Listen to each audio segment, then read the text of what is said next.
Hi, my name is Tammy Miller, and I want to show you how to make a great rosemary pork dinner for your family in about 10 minutes. So let's get going and let's see what we have. First thing I'm going to do is I'm going to start with a pork roast. And this pork roast is about 2 pounds. And all I'm going to do is I'm going to put it in the bottom of my crock pot. That's it. Now, this pork roast happens to be about half frozen. You can do it frozen, you can do it thawed, you can do it half frozen.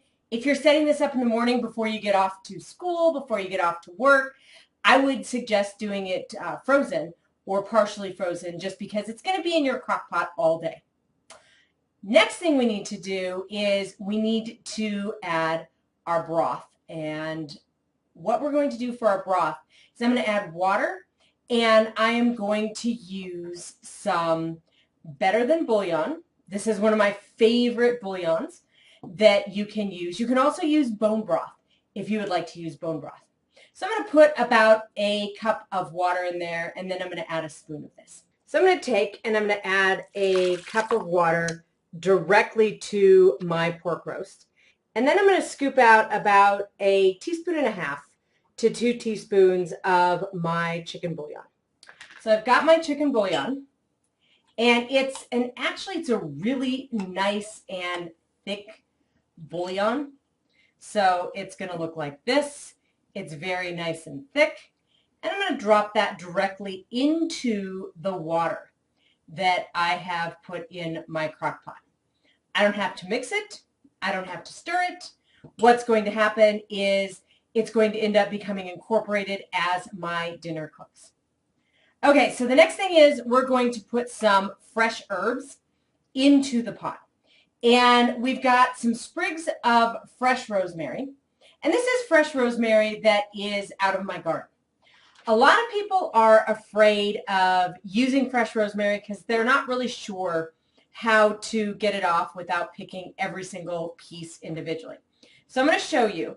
You can actually go backwards on the stem, and you can just pull the sprigs straight off. So I'm going to use about 6 sprigs. I will tell you, coming from, see how nicely that peeled right off, coming from Colorado, because we do have mountains and pine trees here, rosemary is actually one of my favorite, just because it reminds me of being in the mountains, which is one of my favorite places in Colorado to be. So I absolutely love rosemary, love to grow it in my garden. It just reminds me of where I live. Now, the next thing we're going to do is we're going to put in some chives. So these are chives, again, that I got from my garden. So we're going to do a quick chop on these so you can see how finely you do or do not need to chop these. All right, so to chop these, I cut these off in my garden. And all I'm going to do is I'm going to give them some quick chops here just to make them slightly smaller pieces. And here you can use a tablespoon. And this amount right here is about a tablespoon. So I'm going to throw that in. Oh, the chives smell wonderful and very, very nice. The next thing that we're going to do is we're going to cut about a cup of basil leaves. Again, these came straight out of my garden. And so we're going to look at how to cut basil leaves quickly. What I'm going to do is I'm going to stack these on top of each other. And I am simply going to give them a quick roll up. So you roll them like this. And then just give them a very quick chop. How fine they are really doesn't matter. What matters is the fact that you get them in there. They give that good flavor. One of the reasons I like to chop my basil is, though I can smell it, what I have is it's going to release the oils. It's going to release the flavor when it's chopped. So we're just going to give it, again, I don't care how fine it is or how fine it is not. I just want to get that flavor in there. If you want to get a little bit more rosemary flavor, you could also chop a little bit of your rosemary.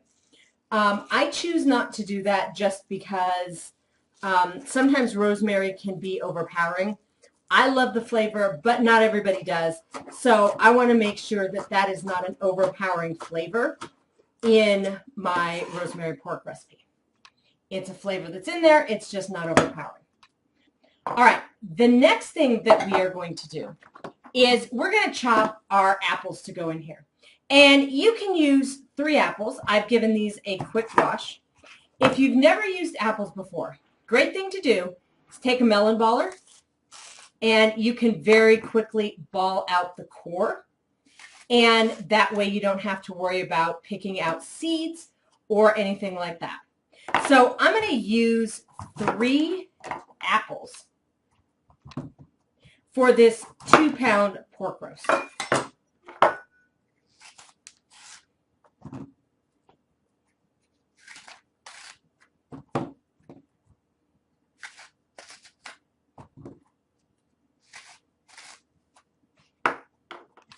All right, now I've got a great way to chop these. If you can see here, this is a great chopper. So what I'm going to do is I'm going to cut these into fairly thick pieces, probably about 1/2 inch thick. So you can see that these are about 1/2 inch thick. Very fast, very easy. Oops, got to get this last one here.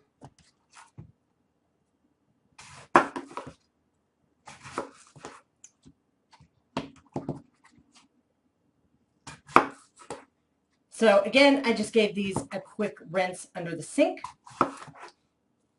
All right, now for this, all we got to do is lay these in here and simply push down. And they're going to be nice and chopped for us. And they're all going to be relatively the same size.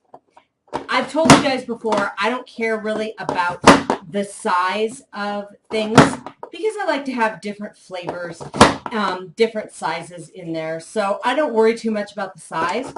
The main reason that I do this is, as you can see, this is an incredibly rapid way to slice up 3 apples for my dinner. Then all I have to do is take these and pour them into the pot that my roast is in. Now that I have all my ingredients into the pot, what I'm going to do is I'm going to add some fresh ground pepper. And I'm going to make sure that this is about 1/2 teaspoon. And about 1/2 teaspoon is, on this particular one, approximately 20 turns of this. And then I'm going to add some Himalayan sea salt. And 1/2 teaspoon of this is about 15 turns. All right, so you can see that I have salt and pepper in there. I'm done. I have nothing else to do but cover this up and put it in the base. All right, now that I have everything in my pot, all I'm going to do is cover it and I'm going to put it in its base. When I get done with work tonight, I got a great meal for my family. This is about 268 calories per serving. There's about 4 servings here. There's about 8 grams of fat, 0.7 grams of carbohydrates. The fat comes from the pork, the carbohydrates come from the apple, and about 39 grams of protein. Very well balanced. Again, never be afraid to cook for your family. It's quick, it's easy, and you can get some amazing meals out of this. Once it's done, I'll take a picture of what it looks like in the bowl when it's served so that you guys can see what that is. That'll be later tonight. I'll post it after this is done. Thank you so much. Have a great day. Happy cooking. Happy feeding your family.